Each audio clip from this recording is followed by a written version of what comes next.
Aman education and welfare trust તેમજ સમસ્ત કસ્બા જમાત દ્વારા 26મી જાન્યુઆરી પ્રજાસત્તાક દિવસની ઉજવણીના ભાગરૂપે હડિયોલ પુલ પ્રાથમિક શાળા ખાતે રમતોત્સવનું સુંદર આયોજન કરવામાં આવ્યું હતું, જેમાં યુનિક ઇંગ્લિશ સ્કૂલ, સારસ્વત વિદ્યાલય પ્રાથમિક શાળા અને મદ્રેસા મોઇનુલ ઇસ્લામ સ્કૂલના વિદ્યાર્થીઓએ ભાગ લીધો હતો।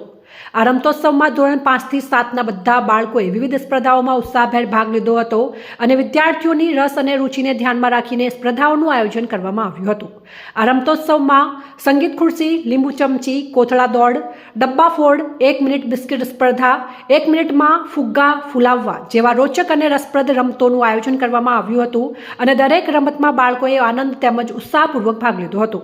રમતોત્સવમાં વિજેતા થયેલ અને રમતોત્સવમાં ભાગ લીધેલ તમામ બાળકોને અમન ટ્રસ્ટ તથા સમસ્ત કસ્બા જમાત દ્વારા મુખ્ય અતિથિ સમસ્ત કસ્બા જમાતના પ્રમુખ કાલુભાઈ શેખ, જાહિરભાઈ ચૌહાણ, જાકરભાઈ દિવાન તેમજ યુનિક ઇંગ્લિશ સ્કૂલના શિક્ષકો સીના સોલંકી, યાદવતી બધેલ ના હસ્તે ઇનામ આપવામાં આવ્યા હતા।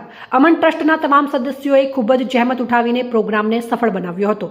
આ રમતોત્સવમાં ભાગ લીધેલા તમામ બાળકો, શિક્ષકો અને વાલીઓનું અમન ટ્રસ્ટ તેમજ સમસ્ત કસ્બા જમાત અને અશરફનગર પરિવાર દ્વારા આભાર વ્યક્ત કરવામાં આવ્યો હતો। સાબરકાંઠા ન્યૂઝ 24ને સબસ્ક્રાઇબ કરી લાઇક કરવાનું ભૂલશો નહીં, જેથી આવનારા સમયમાં ઝડપથી આપના સુધી સમાચાર પ્રાપ્ત થઈ શકે। સોએબ સૈયદ, સાબરકાંઠા।